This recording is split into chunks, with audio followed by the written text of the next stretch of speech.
Toby, start with you guys.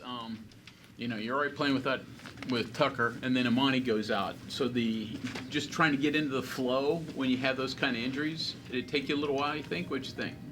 Those are two very good players and big blows to our team, but we preach here that it's next player up. Everyone has to be ready for their opportunity to help us win that certain game. So Eduardo and everyone else on the team stepped up for us to get this win.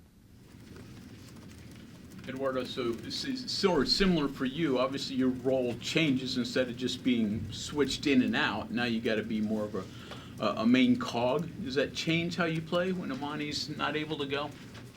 No, not really. It's the same thing for me. Whether I'm playing 40 minutes or I'm playing 10 minutes, you come out there, you just give energy, and you just work the hardest you can. It seemed like you were a little more patient in the post today, getting the ball, just getting set, making your move and doing it rather than rushing too much. Is that key important for you, especially moving into the Big 12? Yeah, definitely. I feel like I kind of got to understand how the other teams are guarding me a little bit more. So, yeah, just taking my time and trying to get to whatever move I'm getting to. What's your favorite? My favorite? Where do you do the best, when you get the ball back to the basket? I can't say. Because they're going to stop playing it, so I'm not going to tell you. I'll tell you off camera. So, question for both of you then. Again, you guys don't have a lot of depth even before the injury situation. Do you have to play a little bit more carefully, conservatively in terms of fouls and stuff? How do you play when you know you don't have a lot of depth behind you? Since the summertime, we've been preaching that our margins are small, so we have to execute and be ready for anything that throws at us, and that we have to just clean up little things like our mistakes. Can you say that one more time? So do you have to play a little more carefully, especially now that when Amani's out, you can't afford to get in foul trouble. So how do you do that? Yeah, you just got to try and stay as disciplined as you can and try and avoid those fouls. And, yeah, just play discipline, and you can't really think about it too much, but just play your game and just try and stay as disciplined as you can. Eduardo, you said you try to approach it the same, whether it's 10 minutes or 40 minutes for you. Could you go for 40 minutes? Would you want that kind of challenge? Or? If they need me to, I'd do it, whatever it is. For either of you, they started to come back a little bit. Was there a message during the timeout that really got you guys going? You started going on that run, or was it just playing your style?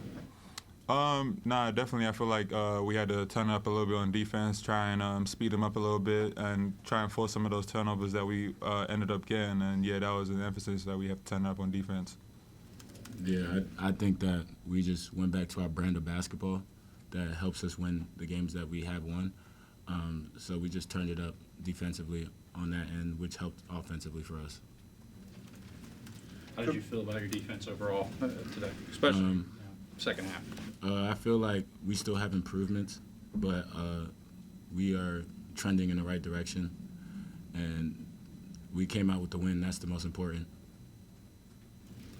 Toby, obviously I don't know what Amani's status is going to be, but, if it's one game or whatever, with Tucker's out, how much does the style of play, there is some changes, right? And I'm guessing it's going to be more defensive for you guys, stressing more so than offensive, or maybe I'm wrong there, I don't know. We still have a talented group. Those are two big blows to us, but whatever our coaches feel that what we need to lean on a little bit more is what we're going to do, because they know best, and we're just here to execute. Is it fair to say that you guys have accomplished in the non-conference schedule all that you wanted to accomplish, and now are ready, with 10 days to go or whatever it is, to get into Big 12 play? There's definitely games that you look back at and you're like, man, we should have won that game. You look back at that Louisville game, you think you should be supposed to win that. But overall, I think we've shown what kind of team we are, how we play, the effort we play with, and going forward, I feel like teams are going to have to come see us. Along those lines, where's maybe the biggest area to improve upon before the start of Big 12 play? I would say rebounding defensively. I just feel like our area of best is just being consistent with how we play, defensively and offensively, not getting away from what our principles are, what helped us win those games. Just understanding that our margins are small, so we have to keep being the team that showed you guys that we can win. Anybody else? One more. Good time for an extended break. This will be the longest break you've had in quite a while. Bodies need it, mentally need it. Toby, start with you. Yeah, I'm not. Yeah, haven't been home since probably like June, but yeah, it's just a good refresher. Seeing the family, just obviously working out still, but just getting away from basketball just a little bit. Just a good reset before the conference season starts.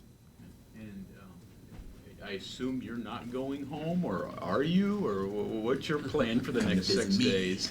Yeah, I'm going over there. Yeah. All right, guys, thank you. Appreciate it, Happy holidays.